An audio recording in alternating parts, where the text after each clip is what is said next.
ಬಲು ಜೋರಾಗಿ ಹೆಡೆ ಎತ್ತಿ ಬಂದರು. ಕಡಲ ಒಡಲಿಗುದು ತಿಳಿ ಮೌನವಾಗಿ. ಇಡಬೇಕು ಮನವನ್ನು ತೊಡುತ್ತ ಶಾಂತದ ಚಿತ್ತ. ಇಡಬೇಕು ಮನವನ್ನು ತೊಡುತ್ತ ಶಾಂತದ ಚಿತ್ತ. ಸೆಡವು ಇಲ್ಲದ ಹಾಗೆ ಧೀರತಮ್ಮ.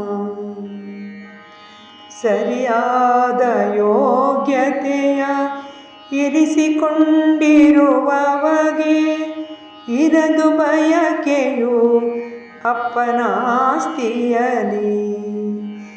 ಸರಿಯಾದ ಯೋಗ್ಯತೆಯ ಇರಿಸಿಕೊಂಡಿರುವವಗೆ ಇರದು ಬಯಕೆಯು ಅಪ್ಪನಾಸ್ತಿಯಲಿ. ಶರೀರದ ಮಕ್ಕಳಿಗೆ ಇರಿಸಿದರು ಪಾಲನ್ನು ಹರಿಹಂಚು ಮಾಡುವನು ಧೀರತಮ್ಮ.